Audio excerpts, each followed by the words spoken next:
Hello दोस्तों, ऐसे कहानी सागर में आपका स्वागत है। आज की हमारी कहानी है एहसास। बस बहुत हुआ, बहुत दिन संभाला मैंने आपके बच्चों को और घर की जिम्मेदारी को। शायद आपको याद भी नहीं होगा कि मुझे मायके गए हुए 2 साल हो गए हैं। वो तो भला हो इस फ़ोन का कि अब इसमें वीडियो कॉल होता है तो माँ का चेहरा देख लेती हूँ, पर माँ की आंखों में जो दर्द है वो भी मुझे दिख जाता है। आपको तो एहसास भी नहीं होता है कि मुझे भी माँ की याद आती होगी। हाँ, आपको क्या एहसास होता होगा? आप अपनी माँ के साथ जो रहते हैं, हर साल छुट्टियों में आपकी बहन आ जाती है, आपका तो परिवार आपको मिल जाता है, पर मेरा क्या? इतना कहते हुए नेहा की आंखें भर आईं। नेहा का पति मानव बोला, मैंने तुम्हें कब मना किया है मायके जाने से, पर घर की ऐसी परिस्थिति हो जाती हैं कि मैं कुछ कर ही नहीं पाता हूँ। आखिर तुम मुझसे क्या चाहती हो? साफ साफ कहो, बस ये ताने मत दो। नेहा बोली, 13 तारीख से बच्चों की छुट्टी है, मैं इस बार माँ के पास जाऊँगी। अगर इस बीच में कोई मेहमान आता है तो मुझे मत बुलाइएगा और ना ही मेरे जाने की टिकट कैंसिल होगी। मैं सबकी भावनाओं को समझती हूँ, पर जब सामने वाला मेरी भावनाओं को नहीं समझेगा तो कब तक मैं बर्दाश्त करूँगी। अरे, अपनी इच्छा को तो मैंने कब का चूल्हे में डाल दिया, पर अपनी बूढ़ी माँ की उम्मीदों को मैं टूटने नहीं देना चाहती। इतना कहकर नेहा कमरे में चली गई। रात में सब खाना खा रहे थे। नेहा की सास बिमला जी बेटे से बोली, क्या बात है, तुम्हारा चेहरा क्यों उतरा हुआ है? देख रही हूँ, दफ्तर से जब से आए हो चुपचाप हो। बहू, कहीं तुमने तो कुछ मानव से नहीं कहा? क्योंकि सुबह दफ्तर जाते वक्त भी तुम दोनों में शायद बहस हो रही थी। नेहा बोली, मम्मी जी, बहस करके आखिर क्या हासिल कर लूँगी? होता वही है जो आप लोग चाहते हैं। हाँ, आपका बेटा नाराज़ नहीं है, हो सकता है थोड़ा उदास होंगे। बिमला जी बोली, और मेरा बेटा उदास क्यों होगा? नेहा मुस्कुराकर बोली, वो मैं अगले हफ्ते मायके जा रही हूँ, पर मुझे नहीं लगता वो इस कारण से उदास हैं क्योंकि घर में आप लोग सब इनके साथ होंगे। बिमला जी हैरानी से बोली, परंतु बहू, तुम गर्मियों की छुट्टियों में मायके कैसे जा सकती हो? तुम तो जानती हो कि हर साल किरण गर्मियों की छुट्टी में यहाँ आती है। नेहा मानव की तरफ देखे और बोली, मम्मी जी, हर साल दीदी छुट्टियों में आती हैं, क्या एक बार मैं नहीं जा सकती? क्या गर्मियों की छुट्टियाँ बस ननद के लिए होती हैं, हम बहुओं के लिए नहीं होती? बिमला जी बोली, मानव, तुम कुछ कहते क्यों नहीं बहू से? आखिर किरण यहाँ आएगी और बहू नहीं रहेगी तो कैसे काम चलेगा?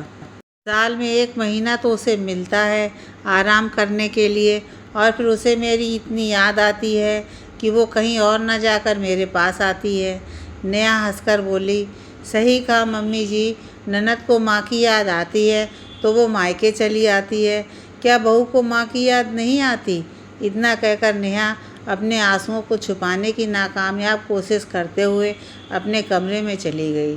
मानव बोला, माँ सही तो कह रही है, किरण हर साल यहाँ आती है, इसे 2 साल से अपने मायके जाने का मौका नहीं मिला। ऊपर से उसकी माँ की तबीयत भी ठीक नहीं रहती है, और किरण जब आ रही है तो आने दीजिए, हम लोग तो यहाँ हैं।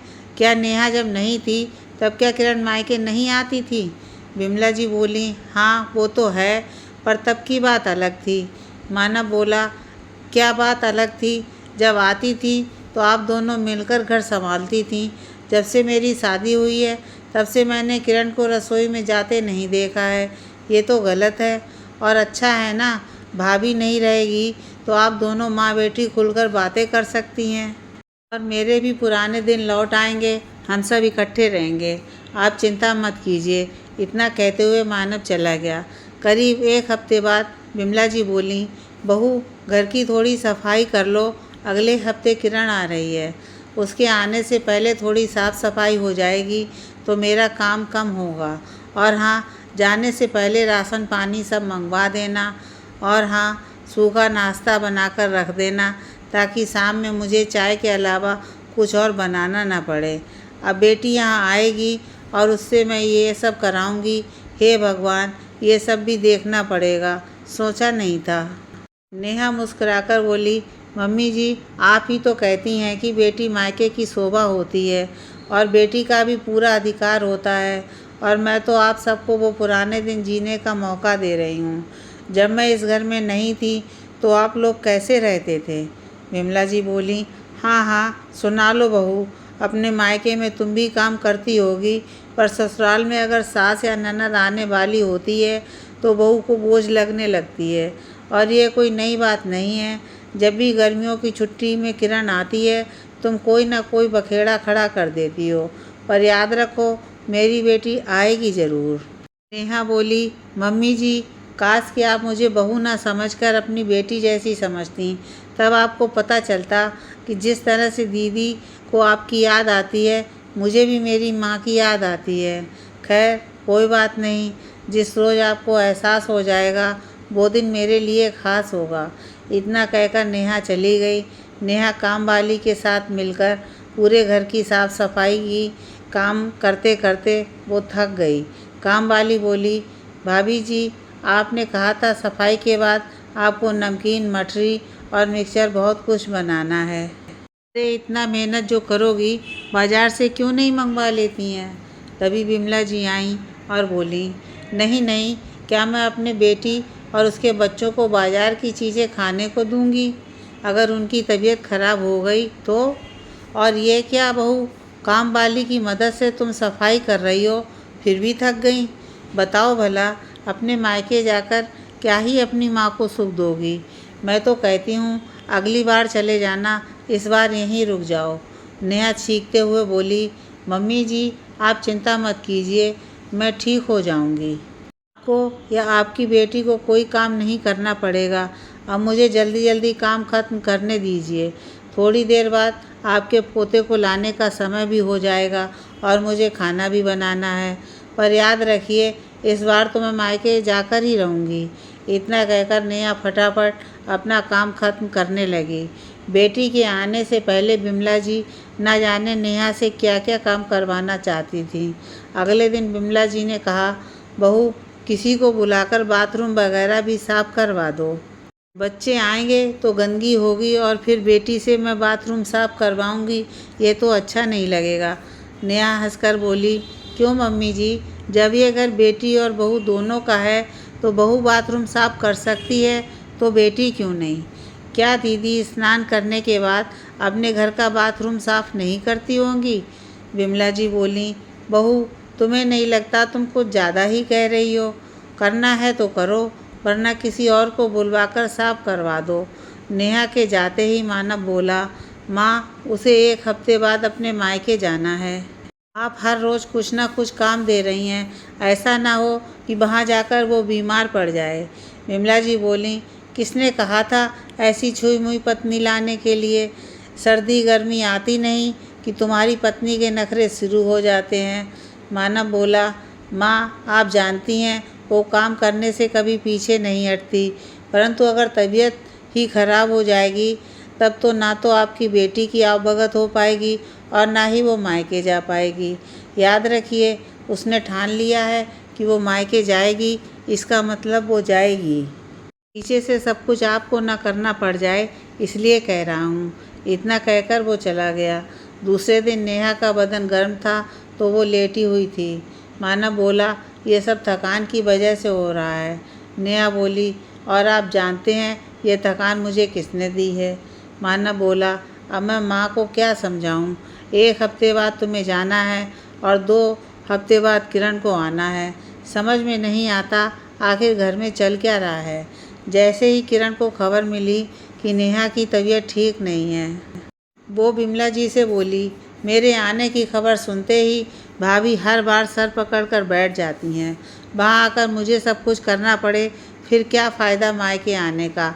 इससे अच्छी तो मैं यहीं हूँ। अब जब तक भाभी की तबीयत ठीक नहीं होगी मैं नहीं आने वाली। मानव ने नेहा को डॉक्टर को दिखाया। डॉक्टर ने कहा थकान की वजह से हो गया है, 1 दिन आराम करेंगी तो ठीक हो जाएंगी। और वैसा ही हुआ। 2 दिन में नेहा ठीक हो गई, पर ये 2 दिन बिमला जी को काम करना पड़ा, तब उन्हें नेहा की अहमियत का पता चला। 2 दिन बाद बिमला जी रसोई में जा रही थीं। नेहा बोली, मम्मी जी ठहर जाइए, मैं दवाई ले लेती हूँ, फिर रसोई का काम निपटा लूँगी। विमला जी ने राहत की सांस ली। नेहा ने दवाई ली और फिर वैसे ही घर का काम करने लगी। जैसे जैसे दिन बीत रहे थे, नेहा की तबीयत फिर बिगड़ती जा रही थी। अगली सुबह विमला जी रसोई में आईं और बोलीं, बहू, फ्रिज में मलाई बहुत इकट्ठी हो गई है, घी निकाल दो। किरण को हलवा बहुत पसंद है, आएगी तो उसके लिए हलवा बना दूंगी। नेहा बोली, मम्मी जी, न जाने क्यों मुझ में खड़े होने की भी हिम्मत नहीं हो रही है। आज घी नहीं निकाल पाऊंगी। आज तो आपको चाय भी खुद बनाकर पीनी होगी। अगर मैं थोड़ी देर और यहाँ खड़ी रही तो मैं गिर जाऊंगी।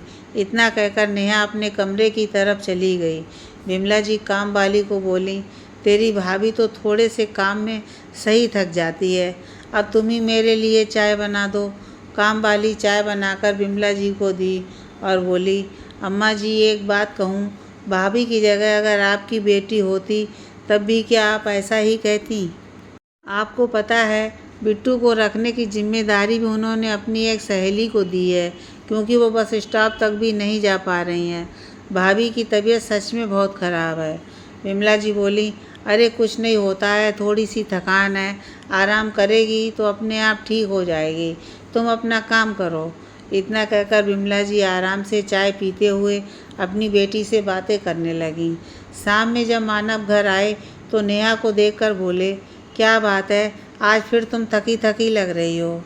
जब नेहा ने कोई जवाब नहीं दिया तो मानव ने देखा नेहा का शरीर तप रहा था। मानव ने तुरंत डॉक्टर को बुलाया। डॉक्टर ने घर आकर नेहा की जांच की और दवाई देकर 1 हफ्ते के लिए आराम करने को कहा। मानव विमला जी से बोला, माँ, मैंने आपको कितनी बार कहा था नेहा की तबीयत ठीक नहीं है, ध्यान रखिएगा, पर आपने मेरी एक नहीं सुनी। अब लो, करो घर का सारा काम। अरे बेटी के आने की खुशी में बहू से ज़रूरत से ज़्यादा काम लोगी तो उसकी तबीयत तो खराब होगी ही। बुलाओ बेटी को छुट्टियों में, कहकर देखना कभी नहीं आएगी। ना चाहते हुए भी विमला जी को अब घर का पूरा काम करना पड़ता था। उन्होंने किरण को फ़ोन करके कहा, तुम 1 हफ्ते पहले चली आओ, मेरी थोड़ी मदद हो जाएगी। किरण ने साफ साफ इनकार कर दिया। तब उन्हें एहसास हुआ कि आखिर बहू के मायके की याद क्यों आती है। जब उसे ससुराल में आराम नहीं मिलेगा तो कोई भी लड़की माँ के पास जाना ही चाहेगी। 1 हफ्ते बाद नेहा भली चंगी हुई। किरण का फ़ोन आया कि माँ, मैंने अपना इरादा बदल लिया है, अब मैं आ रही हूँ। विमला जी ने कहा, नहीं बेटा, अब तुम गर्मियों की छुट्टी में मत आया करो। सर्दियों की जब 10 दिन की छुट्टी होती हैं तभी आना। गर्मियों में काम कर कर के बहू की हालत ख़राब हो जाती है और फिर मुझे अगर करना पड़ गया तो फिर क्या फ़ायदा। विमला जी ने बेटी का आना टाल दिया। नेहा और मानव ये सुनकर बड़े आश्चर्य में थे। तब काम वाली बोली, देखा भाभी, जब खुद पर बात आई तो अम्मा जी को सब पता चल गया। ना जाने क्यों सास को ये नहीं समझ में आता कि जितना उसकी बेटी को उसकी याद आती है, बहू को भी अपनी माँ की याद आती ही होगी। चलो, अंत भला तो सब भला। आप आराम करो और ठीक हो जाओ, तभी अपने मायके जाना। और अम्मा जी की चिंता मत करना, आपके पीछे मैं उनकी मदद कर दूंगी। इतना कहकर वो भी चली गई। अब नेहा की तबीयत बहुत संभल चुकी थी। वो घर को और जिम्मेदारियों को बखूबी संभाल रही थी। 1 हफ्ते बाद विमला जी बोली, बहू, तुम्हें मायके के लिए कब निकलना है? ये सुनकर मानव बोला, माँ, अगर ये चली जाएगी तो आपको दिक्कत नहीं होगी? विमला जी बोली, जब किरण नहीं आएगी तो दिक्कत क्या होगी? यह सुनकर नेहा मुस्कुराने लगी। विमला जी बोली, ज़्यादा खुश होने की बात नहीं है। अब तुम ननद और भाभी ये तय कर लो कि गर्मी की छुट्टियों में और सर्दी की छुट्टियों में कौन मायके जाएगा, क्योंकि मुझे परेशानी नहीं होनी चाहिए। मानव बोला, माँ, तो क्या मैं नेहा को मायके भेज दूँ? विमला जी बोली, हाँ हाँ बिल्कुल, मैं तो कहती हूँ तुम इसे वहाँ छोड़ कर आओ। और मैं इतनी भी बुढ़ी नहीं हुई हूँ कि एक दिन घर में अकेली नहीं रह सकती। पर बहू, बस 1 हफ्ते, उससे ज़्यादा नहीं। इतना सुनते ही नेहा खुश हो गई और विमला जी को गले लगाते हुए बोली, मम्मी जी, मैं बता नहीं सकती हूँ कि मैं कितनी खुश हूँ। जितनी याद आपको दीदी की आती है उतनी ही याद मुझे मेरी माँ की आती है। आज ये बात आप समझ गईं। 2 दिन बाद मानव नेहा को उसके मायके छोड़कर आया और फिर करीब 1 हफ्ते उसने माँ के साथ ज़्यादा से ज़्यादा वक्त बिताया और पुराने दिनों को याद किया।